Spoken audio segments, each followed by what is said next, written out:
My name is Daniel Brew, and this is the Module 12 Master Assignment.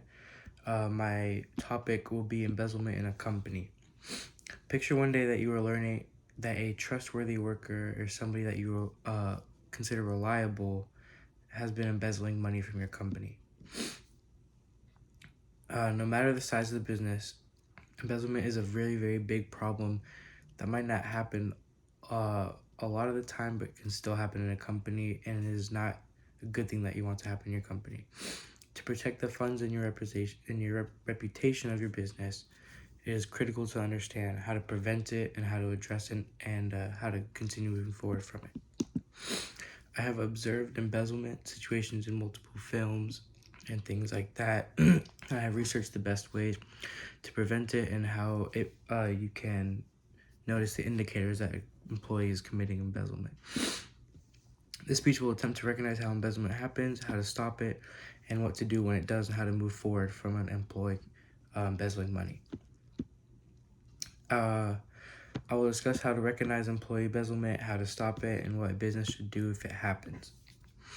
Now that we are aware of the importance of the problem and how it can crush your company and make it fall under, let's talk about the indicators of employee theft.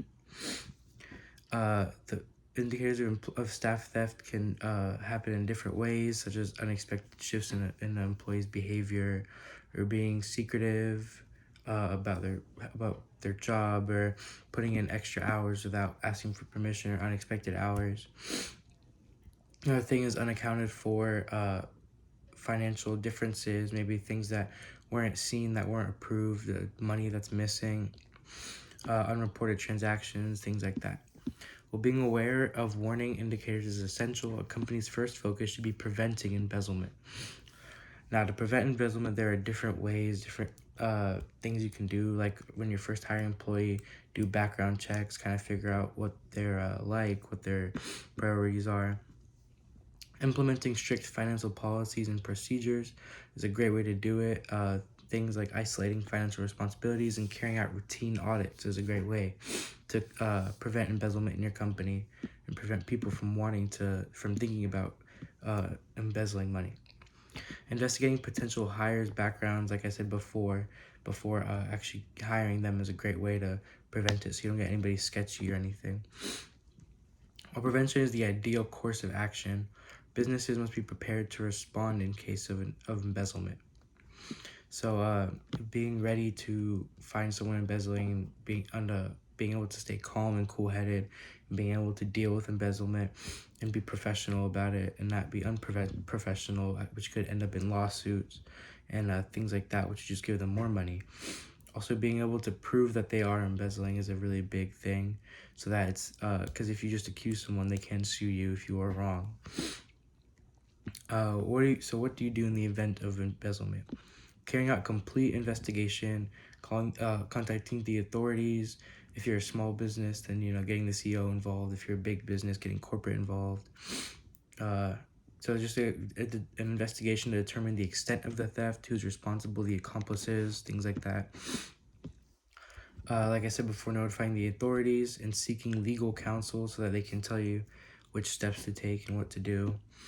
And by taking these actions, businesses can lessen the harm done by embezzlement and can prevent a large percentage of embezzlement. Theft is a severe problem that can hurt any company's profits and reputation, just like restating the premise. We talked about different ways to prevent employee theft, how to go about employee theft, how to see indicators of employee stealing, and what you should do after that.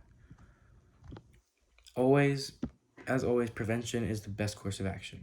Companies can safeguard themselves from this devastating crime by putting in place strict financial policies and procedures, checkups, keeping the same people that are involved in the finances liable and responsible, conducting background checks, keeping an eye out for the warning signals, basic indicators, and things like that.